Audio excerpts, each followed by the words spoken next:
دو دستش همه شاد خرسندی هست، همه شکرگزاری هست که حقا دوره. رسول خدا صلی الله علیه وسلم 4 دختر داشت. از همون دخترها به حد راضی بود، همه خرسند بود. همین مردی که اگر دختر تربیه کنه والله همین خیلی فایده و منفعت میبینه که 800 بچه را بیهای. آیت حدتن 800 بچه را بیهای. المرأة صالحة خیر من 1000 رجل طالح. یک زن صالحه از 1000 مردی فاسق و فاجر در بالا میسته. اصلا بگیریم همین تاریخ اسلام مرتبه زن به نهایت بلند است. ما تاسفانه هم دیگه عادت کردیم دختر چی و گپش چی فلان و بیستمدان دختر خادم خاندان و ایلو به خدا قسم اگر یا تاریخ نظر بدوزه اولین زنی که اسلام از رسول خدا صلی الله علیه وسلم قبول کرده زن بود، مردک نبود. بیبی خدیجه حضرت صلی الله علیه وسلم گفت بر من وحی اومده است، گفت اشهد ان لا اله الا الله و اشهد انک رسول الله. اول زنی که از قفای پیغمبر صلی الله علیه وسلم اول شخصی که از قفای حضرت صلی الله علیه وسلم اقتدا کرده است نماز خوانده است حضرت بیبی خدیجه مادر مونه. اول زنی که در اسلام شهید شده است، اول شخصی که در اسلام شهید شده است زن بود، مردک نبود. مش در کندک سینه‌مو میزنیم. اول شهید در اسلام سمیه نبود، مادر عمرو ابن یاسر. وی زنها را خدای تعالی اگر غیرت شد یک زنای میشوند یک خدمتای میکنن که با خدا قسم 1000 مرد کاری او را انجام داده نمیتونه. مسلم کورو پرستار شمرد بهره از حکمت قرآن آورد. همین مسلمانی که زنه که گمان میکنه که یک خدمتگار و یک پرستار از حکمت قرآن بهره بردگی نیست. نیک اگر بینی عمومت رحمت است زان که آن را با نبوت نسبت است. اگر همین اندک عقل تا کار بفرمی این مادری با پیغمبری نسبت داره. پیغمبر غمخور در حق امتاش است، مادر غمخور در حق خاندان در حق فرزنداش.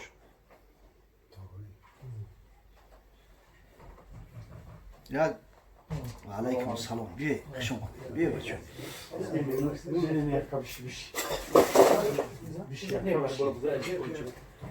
یثریب که بعداً با شرافت رسول الله صلی الله علیه وسلم مدینه منوره نام گرفت. یک زن میزیست با نام رمیسا، تخلصش ام سلیم بود است، از همون بنی نجار است، یعنی که از خیش اقربای موکلان رسول خدا صلی الله علیه وسلم حساب میخواد. همه عبدالمطلب بابای رسول الله صلی الله علیه وسلم مادرش سلما از همه بنی نجار بود و همه یک قرابت خیشتواری داشتن. رمیسا میگه وقتی آگاه شد که رسول الله صلی الله علیه وسلم به پیامبری مبعوث شده است در مکه مکرمه است، ولی ندید استش ایمان آورد، مسلمان شد.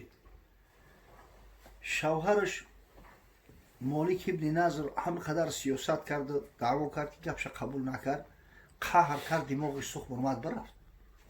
هم تا به نام نشان گم شد. اخیرالامر با بعضی روایات در همین شام میگه وفات کرده است، رفته است. این پدر انس ابن مالک رضی الله تعالی عنه. بله میگه یک جوانمردی بود با تخلص ابو طلحه در همین شهر یثریب، شخص ثروتمند با عقل با ابرو و عزت با تقوا، یعنی که با تقوا در همون مثل خودش که مهمون عزت میکرده است، مقصد به حق همسایه جنگ دعوا نمیکرده است، آدمی با اندیشه و با عقل بوده است، بسیار صاحب جمال. میگه خواستگاری اومد که یا ام سلیم مرا نمیگیری، بگو زوری تو به من نمیرسه، گو من لازم شود جان مفیدات میکنم، تمام مال مفیدات میکنم، یا بگیرم که من ای جوانی میگم من ترا دوست میداشتم، خداوند این شرایط امکان داده است، مهر چند قای همین چند دهنت میبره بگو، مهرت هم حیا میکنم. رمیسا گفت که مهر من کلمه شهادتی تو، این هم بگو اشهد ان لا اله الا الله و اشهد ان محمد رسول الله میگیرم، مهر من میکنم. سبب اسلام آوردن ابو طلحه همون زن شای رمیسای ام سلیم، مردک همی کارا کرده میتونه. سبحان الله. ابو طلحه از زمره نزدیکترین صحابه پیغمبر حساب میخوره. ای آدمای نزدیک بود.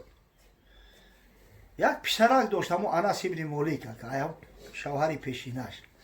میگه وقتی حضرت صلی الله علیه و سلم مدینه منوره اومد، این شهر اصلا نامش یثریب است. این به شرافت قدوم پیغمبر و سکونت پیغمبر نام مدینه را گرفت. اصلا مدینه الرسول میگن، یعنی شهری پیغمبر صلی الله علیه و سلم.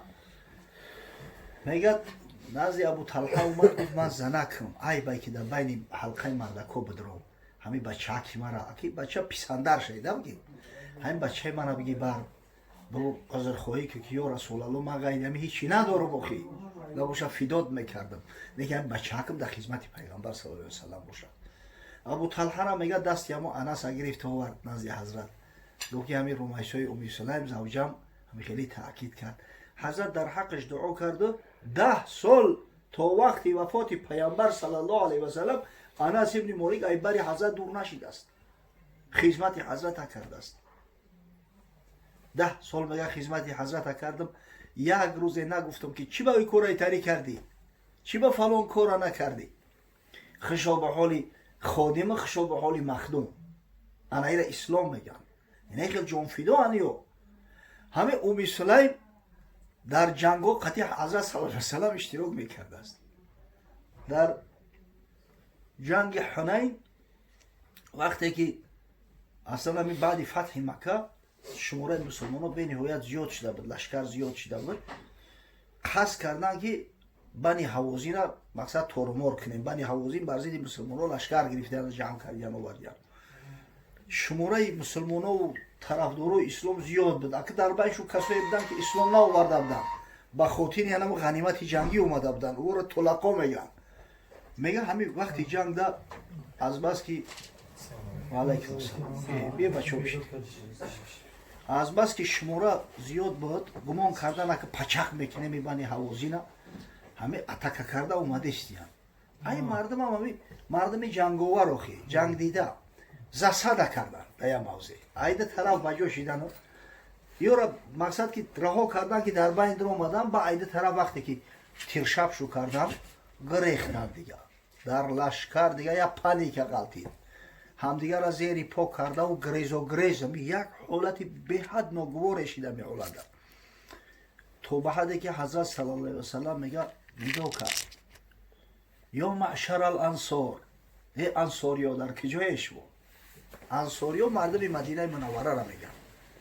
دیگه میگه وقتی که صدای حضرت شنیدن در کجای یک انصاری بود، لغت کرد پیش حضرت اومد. دیگه با اسب شتر اومده نمیشید، راه محکم پروفگاه هم ای اسبا و شترو فرمادن زیری پای اسبا خطی نمیتا لغت کردن اومدن بری پیغمبر صلی الله علیه و سلم گرفتن. این گواردیای حضرت ایوخی اطراف شای احاطه کردن، ضربه دشمن گردوندن و خشوب هجوم گذاشتن. همین وقتی که انصاریا میگه حضرت احاطه میکردن، ابو طلحه را همون جای حضرت گفت که یا رسول الله ام سلیم بین، یک خنجر یعنی قرار گرفته است در دستشو، پیش حضرت آمده است ایستاده است. بعد گفت یا ام سلیم این چیه در دستت؟ گفت یا رسول الله خنجر. چی کارش میکنی؟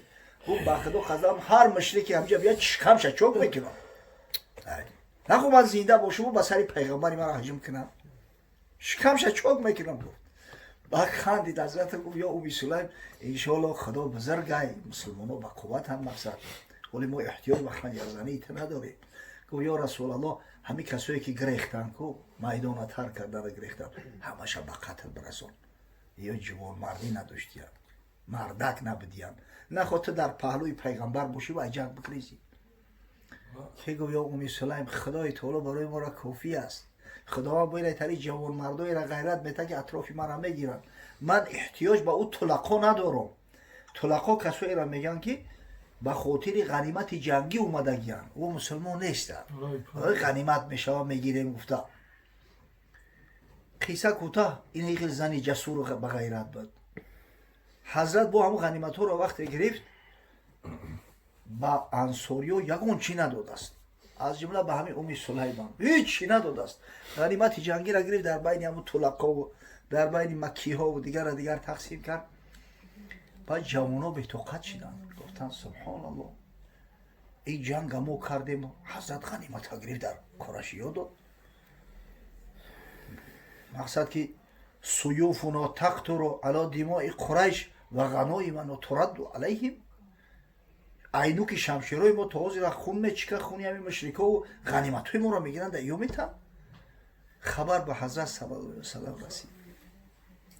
امر کرد، گفت انصاریا همه در یک موضع جمع شین. همه را جمع کردم که مجلس. و گفت که منم تری گپا شنیدم، میگه راسته؟ گفتم بله، ما گیله داریم و جنگ ما کردیم یا گریختم. برای چی جنگ؟ مقصد غنیمت ما را گرفتی در یا تقسیم کردی. یکیش در بینشون با نامش مقصد حضرت ابو سفیان پیغمبر صلی الله علیه و سلم 100 شتر و 300 گوسپند خیلی پول زیاد دادگی. همش هم خیلی، حتی هم صفوان ابن امیه ولی اسلام قبول نکرده بود، پسر امیه ابن خلف. اما خیلی مقدار بی‌نهایت زیادی مال داد. اما که جنگ کردیم او را هیچ نداد. حضرت صلی الله علیه و سلم گفت اما ترزون ان یجیء الناس بشاة و بعیر، ان یذهب الناس بشاة و بعیر و تذهبون برسول الله صلی الله علیه و سلم. شما گفت روزی نمیشوه که مردم شترا و گوسپندا را پیش کرده به خونه شون برن، شما پیغمبر خدا صلی الله علیه و سلم بگیرید مدینه بری، همین در روزی نمیشه که گفتم به خدا قسم ما 100 با روزیم.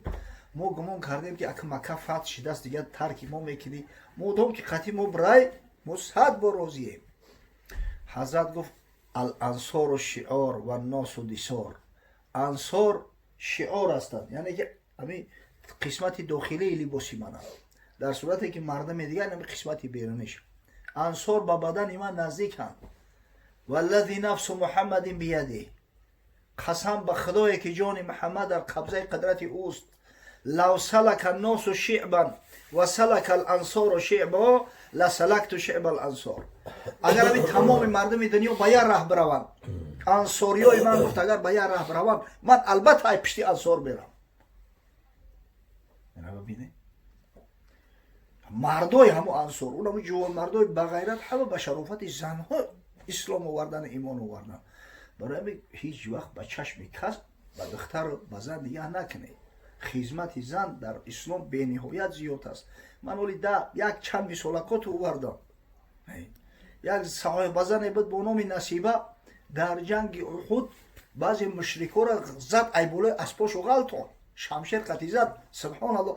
حضرت گفت یا نصیبه این شمشیر زدگی در تاریخ ما، یعنی شمشیر داد نقش تاریخ شدگی های. خشا به حالی مرده که قدری زن هم میشناسه، خشا به حالی مرده که وقتی خدای تعالی دخترکش داد دختره تربیه میکنه. دختری تربیه دیده و با عقل، با هوش و قرآن خوان و نماز خوان، به خدا قسم ایام پسرای تربیه دیده را در جامعه لازم ترن. امروز ما احتیاج به همین چیز داریم. اکثر این همی خانه ویرانیایی که میشه حساب بیاست که این دخترها تربیه دیده نیستن، از اسلام با خبر نیستن، قدر شوهر را نمیدونن. حضرت صلی الله علیه و سلم گفت کسی اگر به شرطی که دو دختر تربیه میکنه، خدای بزرگ را چورتش داده است حضرت، دو دختر تربیه میکنه، اصلاح میکنه، خانه مسلمانان را آباد میکنه، فردا روز قیامت خدای تعالی امر میکنه همه 8 در جنت بروش باز میکنه، صداش میکنن یا عبدالله هذا الخیر، ای عبدالله عجب یا ای بنده خدا این راه برای تو خوبتره. یک شخص یک دختر داشته است. بعد گفت یا رسول الله اگر یک تا باشه چی؟ گفت اگر یک طرف ان شاء الله تربیت کردی به خاطر الله، انا همین اجر و پاداش تو را انتظاره. سبحان الله.